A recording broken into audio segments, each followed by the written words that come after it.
ये तस्वीर मोहम्मद मुइज्जू और चीन के राष्ट्रपति शी जिनपिंग की है। और इस तस्वीर में आप देखें तो चीन के राष्ट्रपति मोहम्मद मुइज्जू का उस तरह से स्वागत कर रहे हैं जैसे कि अमेरिका के राष्ट्रपति आए हों। लेकिन मालदीव के राष्ट्रपति को इस बात का अंदाजा नहीं है कि यह सब बस उनके लिए दिखावा है। और चीन ऐसा इसलिए कर रहा है क्योंकि मालदीव भारत का पड़ोसी होते हुए भी चीन के पास गया है। और जाहिर सी बात है कि जब मालदीव जैसा पड़ोसी देश भारत को छोड़कर गया है तो स्वागत तो होना ही था। लेकिन इसकी जो रियलिटी है वह अभी मालदीव के राष्ट्रपति को नहीं पता है। आपको बता दें कि साल 2050 तक लगभग 85% मालदीव खत्म हो जाएगा और केवल 15% मालदीव के आइलैंड बचने वाले हैं। द इकोनॉमिक टाइम्स की एक रिपोर्ट के मुताबिक मालदीव अभी चीन से 1.4 बिलियन US डॉलर का कर्जदार है। लेकिन इसके बावजूद भी मालदीव चीन से FTA साइन करने की बात कर रहा है। और देखा जाए तो इसमें मालदीव का नहीं बल्कि चीन का ही फायदा होने वाला है। कुल मिलाकर मालदीव को हड़पने का इंतजाम चीन ने करना शुरू कर दिया है। और इस FTA के बाद भी मालदीव और ज्यादा कर्जदार होता चला जाएगा। इसके बाद मालदीव का जो हिस्सा बचा होगा चीन उसको कब्जे में ले लेगा। भारत और मालदीव के इस विवाद में कुछ नई अपडेट आई है जिसे इस वीडियो में हम आपको बताने वाले हैं। लेकिन आगे बढ़ने से पहले जिस तरह से भारत के लक्षद्वीप को मालदीव से भी अच्छा टूरिज्म सेक्टर बनाया जा रहा है उसके लिए इस वीडियो को एक लाइक जरूर करें। साथ ही इसी तरह और भी नॉलेजेबल वीडियो पाने के लिए चैनल को सब्सक्राइब जरूर करें। अगर आप इस तस्वीर को देखेंगे तो मालदीव के राष्ट्रपति का स्वागत करने के लिए वहाँ के लोग झंडा लेकर खड़े हुए हैं। आपको बता दें कि मालदीव की जितनी नेटवर्थ भी नहीं है उससे ज्यादा तो अदानी ग्रुप का टर्नओवर है। लेकिन इसके बावजूद भी मालदीव को इसका अंदाजा नहीं हो रहा है कि जो सम्मान हो रहा है वह लेने के लिए हो रहा है या फिर देने के लिए। खैर अगर देखा जाए तो मालदीव के राष्ट्रपति के बगल में उनकी वाइफ भी खड़ी हुई है और उनका स्वागत करने के लिए शी जिनपिंग की वाइफ भी वहाँ पर मौजूद है। मालदीव के राष्ट्रपति को लग रहा है कि अभी उनके लिए यह अच्छा है। लेकिन कभी ऐसी ही गलती श्रीलंका ने भी की थी और इस समय वह कर्ज की जाल में डूब रहा है। अगर आप ध्यान दें तो मालदीव के राष्ट्रपति का चीन में सम्मान नहीं हो रहा बल्कि इसमें भारत का सम्मान हो रहा है। और ऐसा चीन इसलिए कर रहा है क्योंकि चीन को इससे डर है कि भारत ही एशिया में इकलौता देश है जो आगे चलकर चीन को टक्कर दे सकता है। वहीं चीन मालदीव की अखंडता और संप्रभुता की रक्षा करने का दावा कर रहा है, जबकि अपने अगल बगल के लगभग 14 देशों के साथ सीमा साझेदारी कर चुका है। बिजनेस स्टैंडर्ड की एक रिपोर्ट के मुताबिक चीन ने मालदीव के साथ 20 एग्रीमेंट पर साइन किए हैं और इसमें जो एग्रीमेंट किए गए हैं वह कुल मिलाकर भारत पर जो मालदीव की निर्भरता थी उसको पूरी तरह से हटाने के लिए किए गए हैं। आपको बता दें कि इस समय मालदीव में भारत के 77 सैनिक मौजूद है और यह सैनिक मालदीव की इमरजेंसी सिचुएशन में रक्षा करने के लिए ही तैनात किए गए हैं। लेकिन चीन ने मालदीव के साथ मिलकर इसके खिलाफ भी एग्रीमेंट को साइन किया है जिसमें चीन का दावा है कि वह पूरी तरह से उसकी मदद करेगा। यानी कि चीन चाहता है कि भारत के जो भी रिलेशन मालदीव के साथ है वह पूरी तरह से खत्म हो जाए। इसके अलावा भारत से मालदीव का जो सबसे बड़ा फायदा होता था वह था टूरिंग सेक्टर में, क्योंकि इस समय मालदीव में सबसे ज्यादा भारत के ही टूरिस्ट जाते थे। एक समय था जब चीन के टूरिस्ट मालदीव में एक बड़ी मात्रा में जाते थे और भारत 8वें नंबर पर हुआ करता था। लेकिन इस समय जब मालदीव और भारत का विवाद नहीं हुआ था तब तक भारत के टूरिस्ट एक बड़ी मात्रा में मालदीव घूमने के लिए जाते थे। और हम आपको पहले भी बता चुके हैं कि मालदीव की पूरी अर्थव्यवस्था केवल टूरिज्म सेक्टर पर ही टिकी हुई है।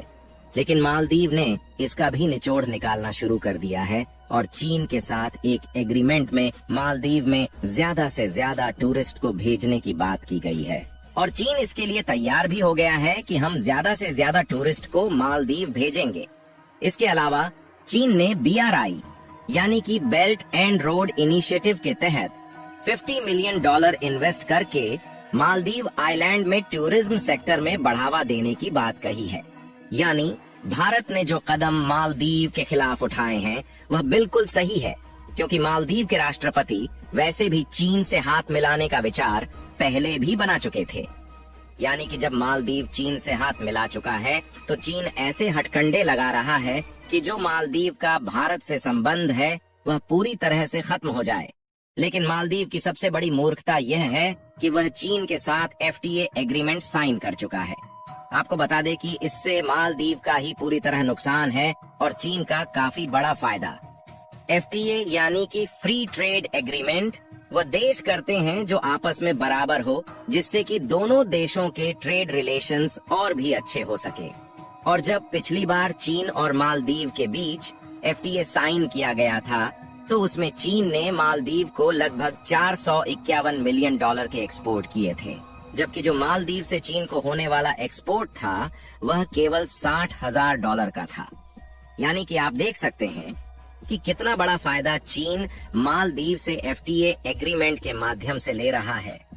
लेकिन अभी भी मालदीव के मुइज्जू की अकल ठिकाने नहीं लगी है।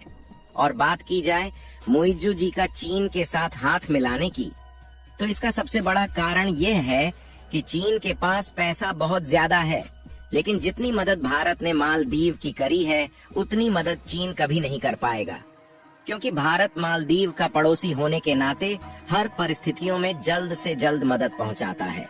और भारत के लोगों ने जिस तेजी के साथ मालदीव का विरोध किया है, उससे तो जाहिर है कि भारत अब किसी भी परिस्थिति में मालदीव का साथ नहीं देने वाला। और भारत ने अपने लक्षद्वीप को ही मालदीव से भी अच्छा टूरिज्म सेक्टर बनाने की प्रक्रिया को शुरू कर दिया है, जिसमें भारत की बड़ी बड़ी कंपनियां निवेश कर रही हैं। लक्षद्वीप में इस समय 5G नेटवर्क भी उपलब्ध हो चुका है और रतन टाटा ने ताज होटल बनाने का भी अनाउंसमेंट कर दिया है। लेकिन लक्षद्वीप में केवल एक दिक्कत आ रही थी और वह थी पीने का पानी। लेकिन जिस तरह मालदीव के मंत्रियों ने इजरायल के साथ भारत को कठपुतली बताया है, उससे इजरायल भी भारत का समर्थन करने के लिए उतर आया है और इजरायल लक्षद्वीप में पानी को फिल्टर करने के लिए पूरा इंफ्रास्ट्रक्चर तैयार करने के लिए शुरू हो चुका है। हालांकि इसे 2024 के अंत तक किया जाना था, लेकिन मालदीव और भारत के इस विवाद की वजह से इस पर इजरायल ने काम शुरू कर दिया है और भारत का लक्षद्वीप मालदीव को एक कड़ी टक्कर देने वाला है। और मालदीव में चीन के $50 मिलियन टूरिस्ट सेक्टर में इन्वेस्ट करने से उसका हाल भी श्रीलंका और नेपाल जैसा होने वाला है, क्योंकि मालदीव की हालत जिस तरह से है वह किसी भी कीमत में चीन का कर्ज चुका नहीं पाएगा। और श्रीलंका ने जिस तरह से हम्बनटोटा एयरपोर्ट चीन को पकड़ा दिया था, उसी तरह इनका भी हाल होने वाला है। और इसी गलती की वजह से नेपाल पोखरा एयरपोर्ट चीन को देने के कगार पर पहुंच चुका है। और अगर आप इसका सबसे बड़ा एग्जाम्पल लें तो पाकिस्तान है, जिसके हाथ में इस समय कटोरा के अलावा कुछ भी नहीं बचा है। लेकिन हैरान करने वाली बात यह है कि इन सब को देखते हुए भी मालदीव के राष्ट्रपति की अक्ल ठिकाने नहीं लग रही है। अगर चीन मालदीव का साथ दे रहा है तो इससे भारत का कोई भी नुकसान नहीं है, बल्कि इससे फायदा ही होने वाला है। और लक्षद्वीप को एक अच्छा टूरिज्म सेक्टर बनाने के लिए इस समय काम शुरू हो चुका है। बाकी आपको क्या लगता है कि भारत सरकार इस पर कोई नया एक्शन लेगी या नहीं? अपनी राय कमेंट में जरूर बताएं। और लक्षद्वीप की तैयारी जिस तेजी के साथ चल रही है, उसके लिए इस वीडियो को एक लाइक जरूर करें और इस वीडियो को अपने मित्रों तक शेयर करें ताकि उन्हें भी जानकारी मिल सके। और चैनल को सब्सक्राइब करके बेल नोटिफिकेशन को ऑल पर जरूर रखें।